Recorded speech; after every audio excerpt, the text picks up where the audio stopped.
chapter 29. Let's talk about the vocabulary from chapter 28. So, crines, crinium, always plural, means hair. Okay?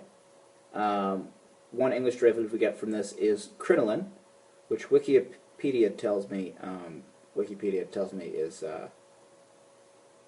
it's a stiff fabric with a weft of horsehair and a warp of cotton or linen thread, which first appeared around 1830.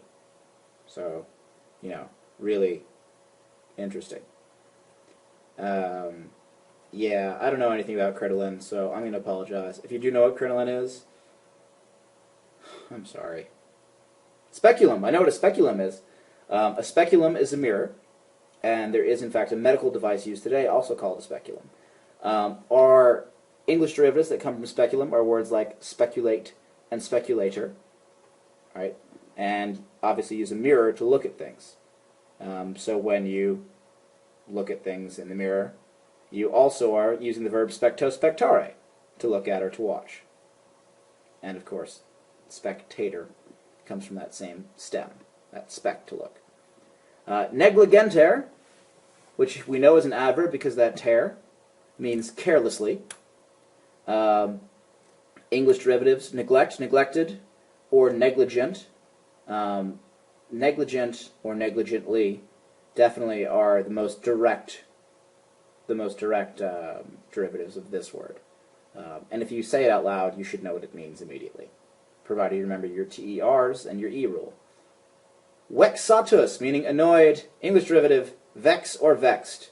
Vexatus sum, I am vexed. Inquibus, among whom. Inquibus is actually grammar rather than vocabulary. It's in which, right? In the group of which with people can mean among whom.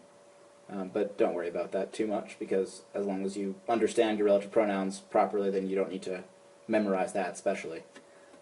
Porcus, where we get the word pig. I think a great derivative for porcus would, in fact, be Porky the pig. So, Porcus the pig. If that doesn't help you remember pig, then you haven't watched enough Looney Tunes. Cuius, again, grammar, not vocabulary. Glees glerus, there's no derivative I can think of for this, but it is a dormouse, and dormice are, well, they're for eating.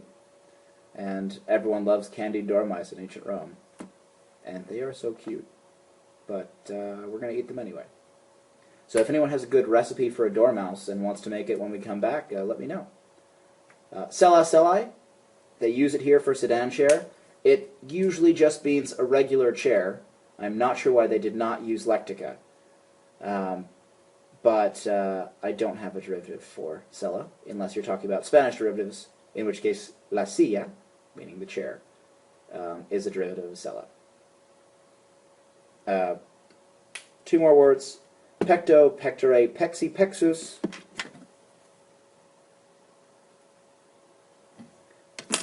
I don't really have a derivative for that either. And wendo, wendere, wendidi, wenditus.